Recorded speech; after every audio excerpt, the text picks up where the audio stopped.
Sala de aula agitada, crianças andando e falando ao mesmo tempo, professor sem saber o que fazer e o rendimento das crianças caindo cada vez mais. Essa é a realidade de muitas salas de aula e o problema da não concentração ou da não participação, ou, para alguns, do não controle da sala de aula tem se tornado preponderante na prática pedagógica de muitos educadores. Eu disse há pouco uma frase pela qual eu gostaria de começar, que é: o controle esperado por alguns professores pode não acontecer da maneira como se pensou ou como se esperou. Bem, a primeira coisa que nós precisamos conversar é qual é de verdade o seu entendimento a respeito de algazarra, barulho, confusão, andança e agitação. Por quê? Se o teu conceito de sala de aula cria na tua mente uma imagem de criança sentada, enfileirada, aquietada, simplesmente de forma pacífica e passiva, copiando, resolvendo e se concentrando nas atividades que você propõe, isso é uma condição de um trabalho e é assim que você acredita, mas deixe isso aqui de lado para que possamos ampliar a percepção. Mas se o seu entendimento de sala não agitada, sala não conturbada, crianças não perdidas e desconcentradas for crianças ainda que andando, mas participando, desenvolvendo e construindo saberes, deixe esse pensamento aqui. Mas eu gostaria que vocês entendessem que nós estamos falando de duas realidades, de duas salas de aula, de dois conceitos de aprendizagem baseados simplesmente na percepção do educador. O que eu quero dizer de forma resumida é: tem educador que acredita que a criança só consegue apreender conteúdos, só consegue desenvolver saberes no absurdo silêncio. E este silêncio é o silêncio da fala, o silêncio do corpo, o silêncio da ação do corpo e, sobretudo, o silêncio do movimento. Então, estes educadores verdadeiramente terão muitas dificuldades no controle dessa turma, mas é assim que está a cabeça desse educador.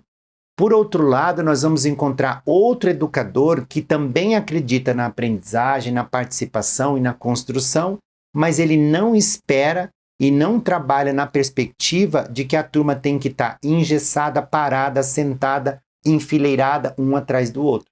Percebam que, se de verdade você está num lugar ou noutro lugar, daí advém o seu não controle, o seu desespero e a sua grande preocupação em relação a turmas agitadas. Nós só precisamos fazer isto, essa definição inicial, para que todos vocês possam compreender que a concentração dos alunos é uma prática pedagógica, ou seja, por meio da prática pedagógica do professor é que se constrói a concentração. E a concentração pode ou não ter estímulos concorrentes. Expressão nova para o nosso entendimento.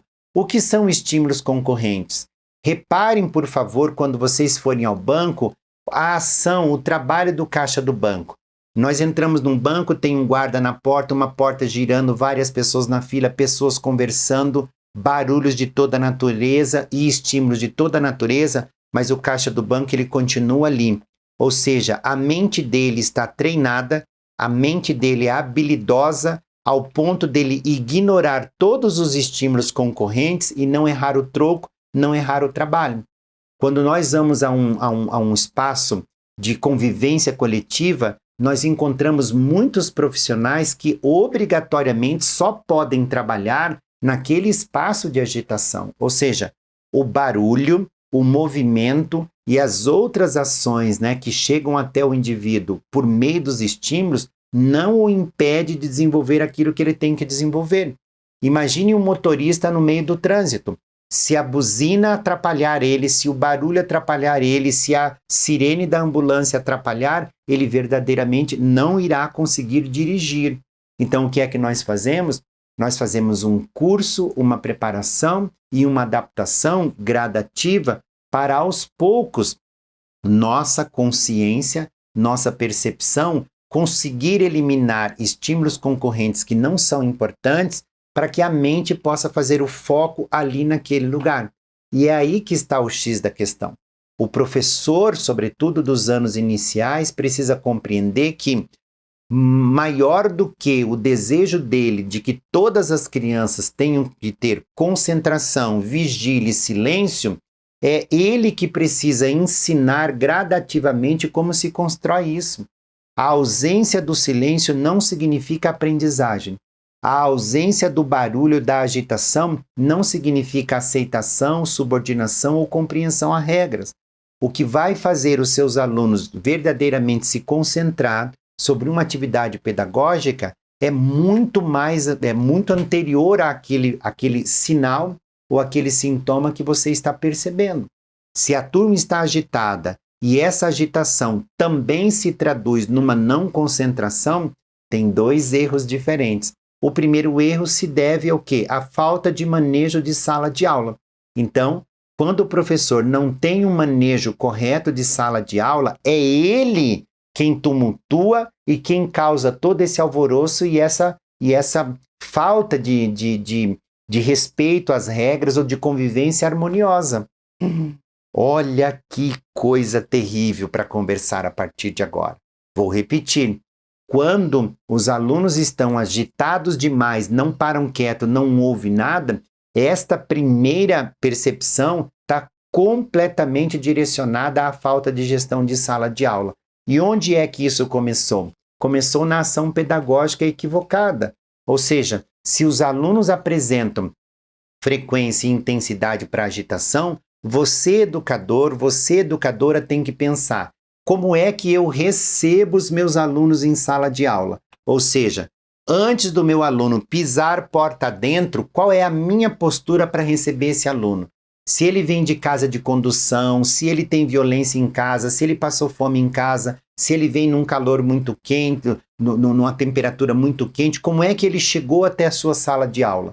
Portanto, não importa qual é o mundo dele lá fora, o mundo da sala de aula, o mundo da escola tem que ser composto, caracterizado e administrado por você. Receba os teus alunos com uma jarra fresca de água, ou com uma limonada, ou com um abraço, ou com um sorriso, ou olhando nos olhos e segurando a mão, mas receba o seu aluno com compassividade, com amorosidade, com delicadeza. Essa é a primeira quebra e é a primeira atitude, né, prática de competência socioemocional que um educador tem que ter para que o teu aluno entenda que ele adentrou um espaço sagrado de aprendizagem chamado sala de aula. Se a minha postura é de dizer bem-vindo ao meu lugar, seja bem-vindo a esse espaço, seja bem-vindo a esta convivência, já muda o tom e a postura da criança a partir dali. É o primeiro ponto. Segundo ponto, se você deu uma tarefa de casa, não dá para você cobrar essa tarefa de casa na hora que o aluno está chegando, entrando na sala de aula. Espere ele organizar os materiais, espere você fazer uma hora de roda, uma hora de conversa, espere para você propor uma atividade dinâmica, de alegria, que traga vontade do aluno de participar. E lá no fim do dia, do período escolar, quando você não vai colocar um exercício novo, quando você não vai colocar alguma coisa nova, é que você diz: lembra da nossa tarefa de ontem? Vamos ver como isso tudo ficou? E aí todos já estão sentados e já aproveitaram a concentração, já aproveitaram a capacidade cognitiva ao longo daquele período de aula. E, portanto, corrigir a tarefa no final da aula e não no começo. Por que não no começo, então? Porque além da agitação, vamos pensar que o aluno, no início da aula, perceba que todo o exercício dele está errado, que tudo ali é erro, erro, erro, erro. E a tua postura diante do erro não é das mais amorosas. Então, veja, você não recebeu o seu aluno com amorosidade, não fez ele perceber o espaço sagrado da aprendizagem e só ficou criticando, condenando, criticando, condenando, criticando, condenando. Quem é que vai passar a tarde inteira feliz numa sala de aula como essa? Tá?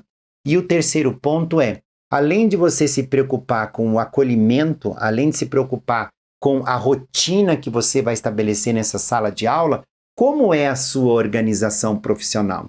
E aí está um dos principais motivos de os alunos ficarem agitados, desorganizados e alvoroçados dentro de uma sala de aula.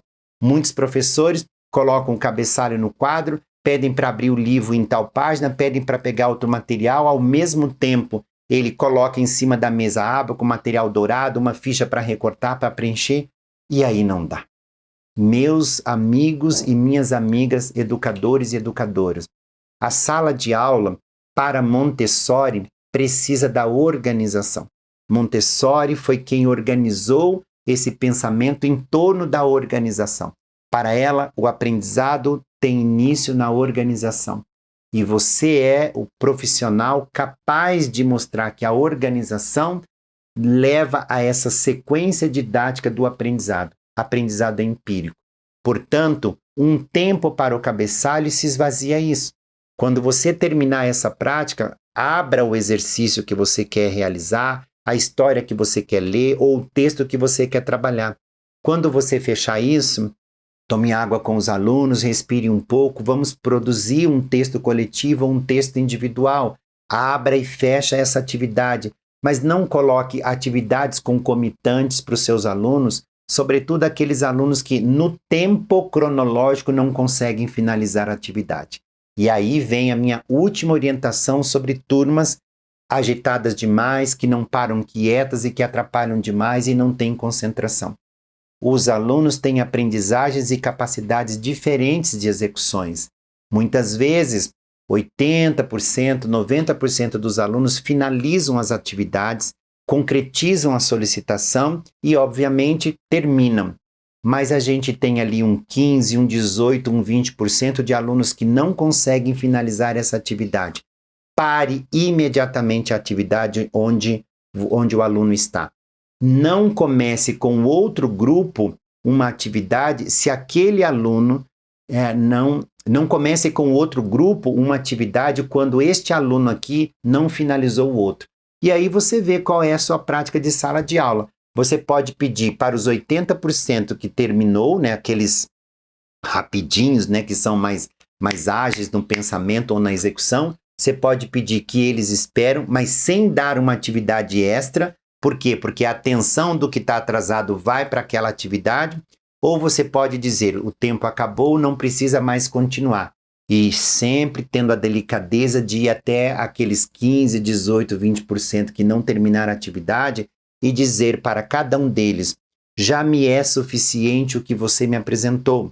Está tudo bem de você ter feito esta parte ou até este momento. Não há necessidade de você finalizar por completo.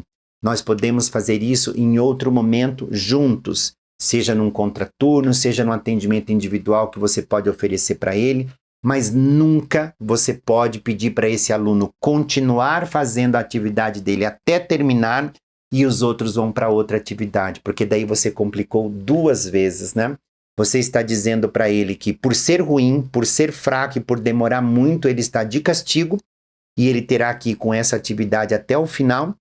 E você está dizendo para ele que aquela outra atividade ele ainda não tem capacidade de acompanhar. Então, sim, você está fechando as duas janelas, fechando as duas portas. E muitas vezes é essa sensação de que eu fui oprimido, de que eu fui cerceado, de que eu fui violentado, que faz o aluno dizer, bom, já que eu não posso fazer o que todo mundo faz, eu vou incomodar.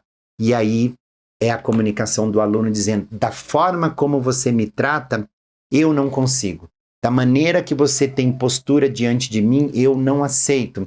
E se você não respeita a minha condição, eu também não vou respeitar o seu pedido. Bora lá fazer algazarra, andar e incomodar a turma inteira. Então pense, antes de o seu aluno da sua turma ser agitada e não ter concentração, há uma postura sua, professora, professor, de não respeitar as limitações do seu aluno. Nenhum aluno só vai aprender finalizando todas as atividades. E não é porque um aluno finaliza a atividade que ele aprendeu. A aprendizagem tem a ver com qualidade, não com quantidade. Respeite o tempo dos seus alunos e integre, inclua todos os alunos em todas as atividades o tempo todo. Essa história de cada aluno estar num tempo e fazendo uma atividade diferente é uma das causas principais da agitação. porque muitos alunos vão gostar mais, vão ter mais apreço a outra atividade que ele não consegue chegar nunca ou que ele não está conseguindo chegar naquele momento, porque recebeu o castigo de ficar finalizando a atividade anterior. E fora isso, lembra que no início da nossa conversa eu falei sobre a concentração. A concentração é uma prática apreendida pelos humanos. Nós nascemos com total potencial de desenvolver a concentração, mas se isso não for ensinado, trabalhado, nunca será percebido. Então, água mole em pedra dura, tanto bate até que fura. Eu leio um trecho de 5 minutos e converso com os meus alunos. E durante 1, 2, 3 semanas eu leio textos de 5 minutos. Quando eu perceber que todos conseguem perceber, escutar, escuta ativa de 5 minutos, eu amplio a minha leitura para 8, 10 minutos. Depois de 2, 3 semanas, eu amplio o meu texto, a minha leitura, o meu diálogo para 10 minutos. E assim eu vou ampliando, ampliando, até que eu possa ler por meia hora, ou conversar por meia hora, ou resolver exercícios matemáticos por meia hora. Mas não queira, no mês de fevereiro, março, colocar os seus alunos todos diante de 2 aulas seguidas, mais de 1h30, e eles manterem a concentração e a vigília. Isso não vai ser possível. Eu sou o professor Dr. Geraldo Peçanha de Almeida e, para mim, educar é um ato de persistir com delicadeza.